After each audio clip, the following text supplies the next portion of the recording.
আজকে আমি জানতে পারছি যে আমি নিজে প্রেগনেন্ট। এই যে মিঠুন দেবনাথের বউ প্লাস আমার যে একটা বাচ্চা আছে, অনেকদিন পরে ফেসবুক জগতে আবার ফিরে আইছে, কিন্তু অনলাইনে এটা কি চলতেছে? আর আমি এমনও খবর পাইছি যে নাকি আমার হাজবেন্ড এখন যার বর্তমানে জানে।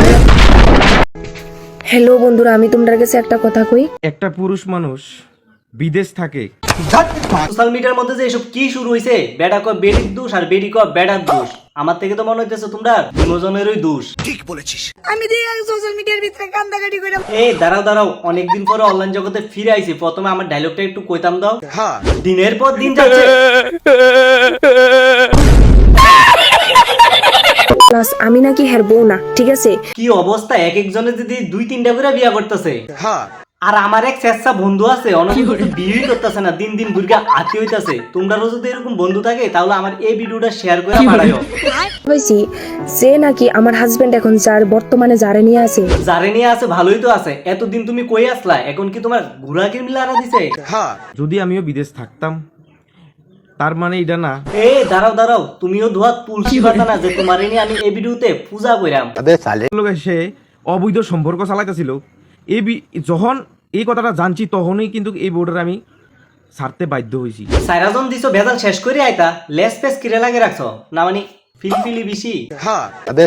হে দাবি করতেছে যে বাচ্চার বাবা নাকি আমি তো মানতাছি আমি বাচ্চার বাবা। তোমরা এই নাটকের কারণে আছে না, বাচ্চার ভবিষ্যৎটা নষ্ট হইতাছে, আর কিচ্ছু না। ঠিক বলেছিস।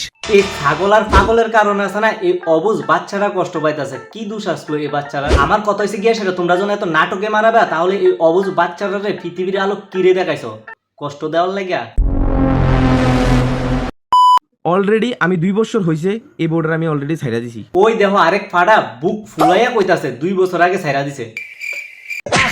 চাই আবার ফাড়া কইছে দেখে কইও না যে আমি তোমার পার্সোনাল অ্যাটাক করছি। তুই কিন্তু পার্সোনালি অ্যাটাক করতেছস, তো তুই মালাই তুই অ্যাটাকের মা।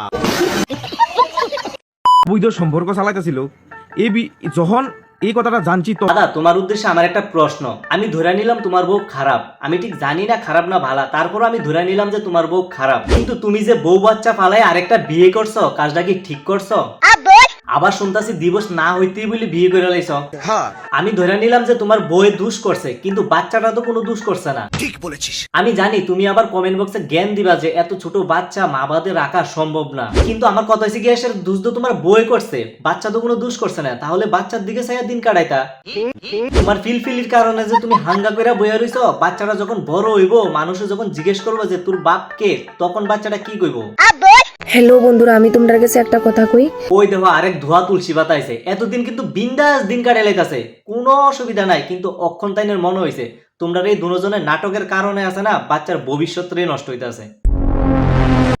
শোনো, আমি কিন্তু কারোর ব্যক্তিগত বিষয় লয়ে এসে সোশ্যাল মিডিয়ার মধ্যে ভিডিও বানাই না, কিন্তু তোমরা নিজেরাই এখন এই বিষয়টা সোশ্যাল মিডিয়ার মধ্যে ছড়াইতাছো, যার কারণে আমি আজকের এই ভিডিওটা বানাইছি। তোমরা যেহেতু নিজেরাই সোশ্যাল মিডিয়ার মধ্যে এই বিষয়টা তুলে ধরছো, এখন সবাই অডিয়েন্স হিসাবে তোমরা এই বিষয়টা নিয়ে কথা কওয়ার অধিকার আছে। কেউ কমেন্ট বক্সে মত প্রকাশ করবো, কেউ আবার ভিডিও বানাইয়া। ঠিক বলেছিস।